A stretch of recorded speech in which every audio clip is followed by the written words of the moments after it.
Well, hello everybody. It's your brother Larry Ortega coming to you live from Pomona, California, with some breaking news today. You're gonna blow your mind, man. Straight up gonna blow your mind. But let me start out with a quote from Immanuel Kant. He who controls public opinion controls the rule of law. FCC Commissioners Pai and Carr are attempting to shape public opinion, both of whom are former Verizon attorneys and are responsible for crafting and giving the legal blessing of laws that actually hurt the consumer. The 5G promises that FCC Commissioners Pai and Carr are promoting are almost identical to the promises made in the mid-90s and again in 2006 by the companies at that time promising fiber optics. Now, the work on the fiber optics was started by these companies, but it was never finished. The cost of these broken promises to school children in the Los Angeles region is estimated to be as much as $14 million per school district. That's $14 million that should have went to the children, but instead was eaten up by overcharges executed by the phone companies Pai and Carr represented prior to their current FCC gig. How much did your school district get overcharged? Carr and Pai, though now commissioners of an agency whose responsibility and primary charge is to protect the consumer, have actually diluted their roles as leaders to mere lobbyists advocating for dirty technology, 5G.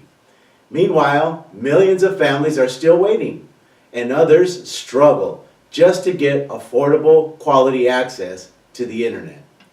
You know, listening to Pai and Carr, you would think the digital divide is going to be solved, wiped out with 5G technology. Newsflash! 5G will do nothing to solve the digital divide issues.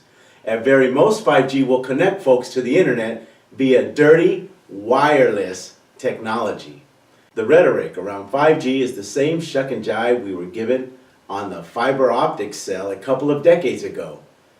Physical plant connectivity, the wires, the poles, are only part of the equation to everyone using high-speed, quality internet from home, aka broadband adoption. The other and most important part is relevancy. Only if you can train potential internet users on the usefulness of the internet will they become regular users of technology, true adopters. The promises of 5G are now being used to distract and deflect, essentially absolve phone companies from their contractually binding agreements requiring them to deliver fiber optics to the home or office, technically referred to as FTTP, fiber to the premises. Now I ask you, would it be too much for the phone/internet companies to simply make good on their promises? Billions of dollars to which have already been paid, and just essentially connect everybody with fiber optics? Or is sucking the money out of grandma's telephone bill the business model of preference for these sophisticated tech companies?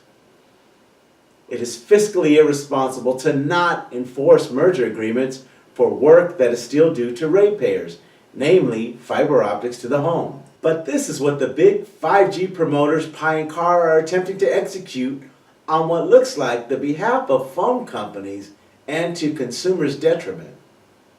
In ramrodding the 5G network policies through, commitments made to deliver fiber to the premises are essentially absolved, since these companies are being paid again to do the very same thing they were supposed to do under the merger agreements: connect everyone with fiber. Look at what has happened in New York, and the data uncovered by diligent analysts who claim as much as $10 billion in revenue was not reported just last year. That means New Yorkers missed out on millions in tax revenue due to slick accounting tricks being played by Verizon New York. You heard that right. It appears the pot of monies given for fiber optic upgrades to AT&T, Verizon, Frontier, et al. Was looted and diverted to build out other activities. We believe this is at least worthy of a deeper look as it relates to legality. Bruce Kushnick, analyst for New Networks Institute, who uncovered this data, speculates that Verizon New York decided to settle rather than drag their dirty laundry of cross subsidies through the court system. As a result of the Verizon New York settlement, 32,000 fiber optic connections will now be made at no additional cost to the consumer. Now, what does New York have to do with California? Well, just about everything, since it is believed the same exact accounting trick was used in California to rip off ratepayers here.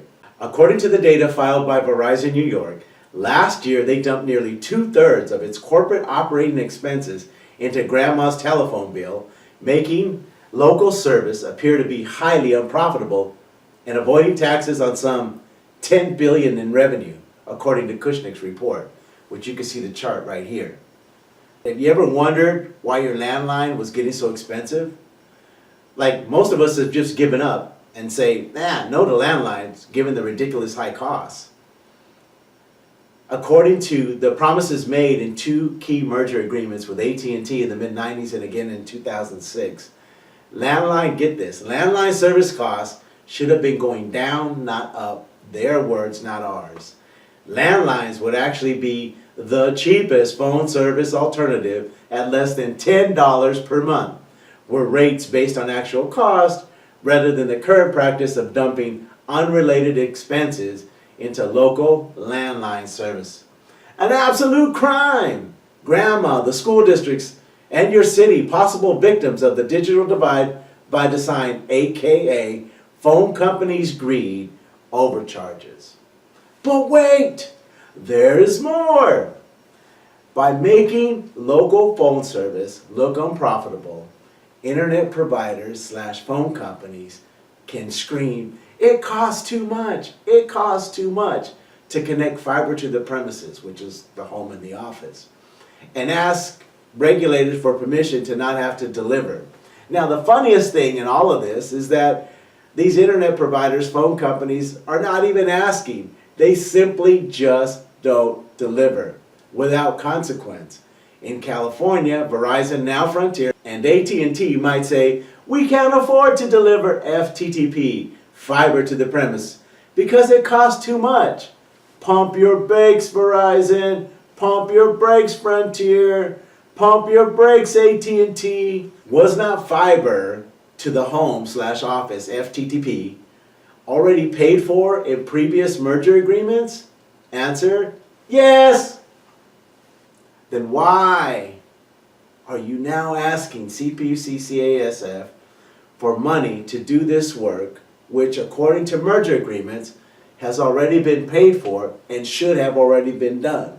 Our conclusion is this, breaking news. The digital divide absolutely is, without question, by design. This did not happen by accident.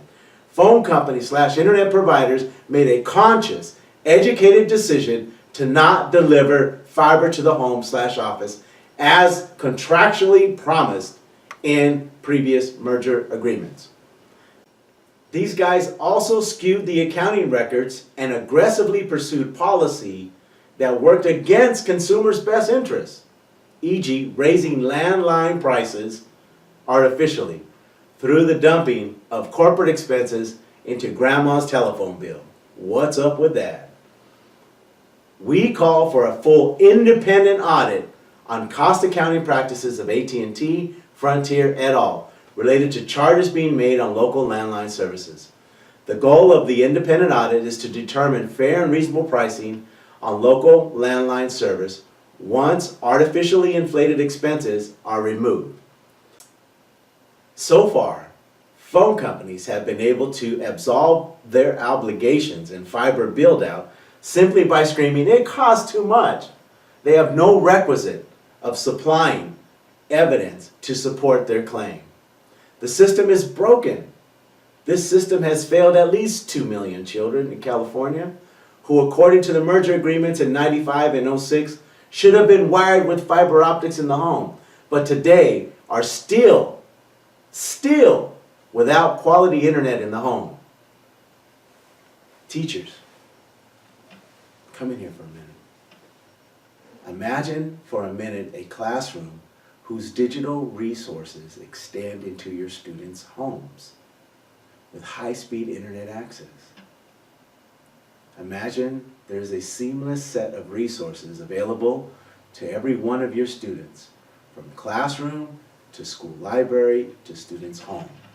Teachers would wildly give out assignments, not worrying if her children had internet access at home or not, because they would. What could this type of network have done for the progress of our children, academically speaking? What could this type of network do for morale of teachers, teacher effectiveness, parent participation, best practice model implementation, and the list goes on. The possibilities are tremendous and have little or nothing to do with 5G build-out. Let's be clear. 5G is not going to close the digital divide, so stop saying it. In order for everyone to be connected, it is simply required that the internet providers, through CPUC and FCC enforcement, forcing them to make good on promises that are already on the books.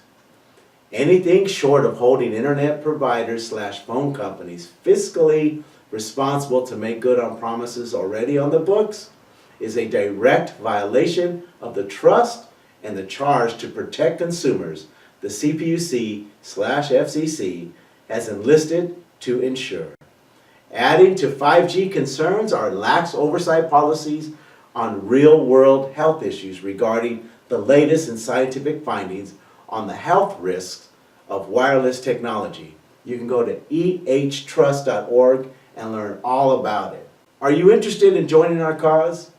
Contact us at 909-629-9212 or email us at la@laortega.com. That's 909-629-9212 or email us at la@laortega.com. We are asking you to support this issue at whatever level you think you can. Even $1 a month will be $1 a month more than we had yesterday. So thank you. We are asking you to support us in ensuring taxpayers are not further jilted by lack of CPUC / FCC oversight and enforcement. We will not be ignored by the very entity designated to consumer interest.